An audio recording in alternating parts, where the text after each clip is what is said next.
especially at a time that New York State has passed a tax cap, making it more difficult for communities to meet their needs. This will create a system under the Collins Plan of haves and have-nots, where affluent communities will be able to maintain their libraries while less affluent will not, and inevitably will lead to closures.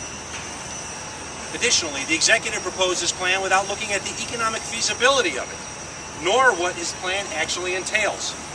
Collins created this problem, and he should not be asking the taxpayers of Erie County to bail him out. Under the current proposal, either all the libraries in the Buffalo and Erie County Public Library system will have to consolidate as one library with multiple branches, and individual libraries at that point and trustee systems would have to give up their autonomy, give up their board of trustees in favor of a centralized governance, or each library within Erie County would have to create its own special taxing district, creating dozens of taxing districts that do not exist today. Neither scenario makes sense, folks. Chris Collins originally ran on a promise of no tax hikes, no new taxes, no new tax levies. Now, after raising the taxes of Erie County taxpayers and cutting the services at the same time he gave his highest paid employees raises, he's going out of his way to create an entire new tax to fix the problem that he manufactured, a problem that does not exist but for his cuts. Folks, I believe in Erie County's libraries. I do not support a plan of creating a special taxing district with more administration, more costs, higher salaries, and new taxes, essentially another layer of government. As many of you know, for the past few years I've traveled across Erie County and New York State and railed against the fact that Erie County has more than 750 special taxing districts.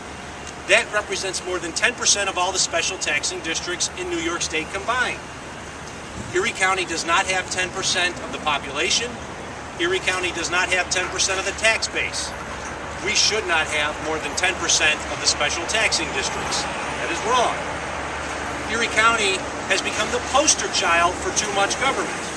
That is why I am proud to say since 2008, I've had the pleasure to work with current Governor Andrew Cuomo and then Attorney General Andrew Cuomo in our joint efforts to reduce the level of special taxing districts across the community. I cannot, in good conscience, abandon that platform and support the creation of another government because one person, the current county executive, does not value libraries. I use our libraries. Folks, I have a library card. I don't believe the current county executive does. It is absurd to create another government to operate our libraries at a time when Erie County has sufficient funding to maintain the system, and moreover, it has been run well in the past. Chris Collins may ignore the benefits that libraries provide to this community, but I stand with the people to oppose new taxes and defend our libraries from an assault created by this county executive. I will defend Erie County's library system, and I will defend Erie County's residents from more tax burdens and more layers of government.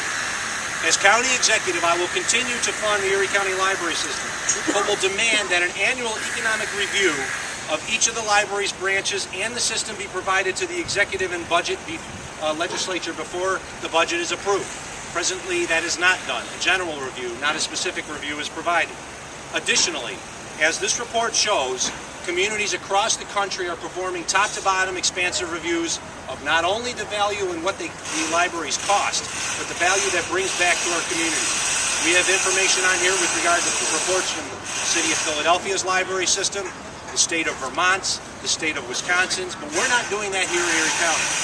That's why I will call for every 4 years to require a comprehensive analysis be completed of the library system, the economic impact that each library is bringing to its community, as well as the system in total. A review that will examine the cost savings to taxpayers and the value added indicia to this community as a whole. I will commence a review in my first year in office as county executive. I will also work to increase the tourism opportunities for our community by highlighting the unique and valuable community assets the library has. Not only the rare book room, but the Mark Twain room and all of our community priceless assets.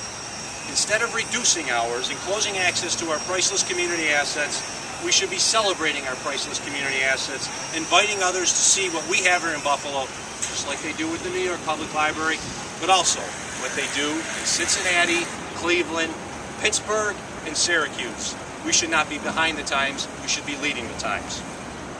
Furthermore, I will ensure that libraries continue to be the centers of learning in every community as they have in the past.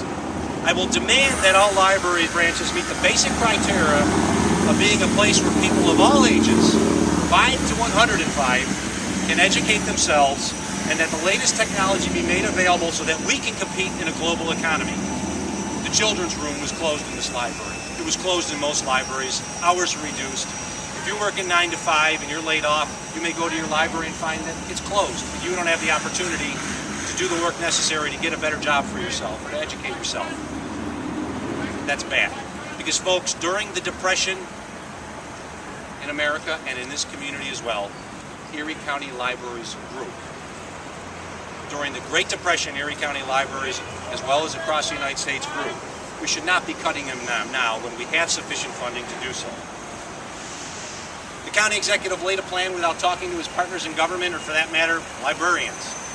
I've issued a report, but this report should not be viewed as a final statement on my plan for libraries.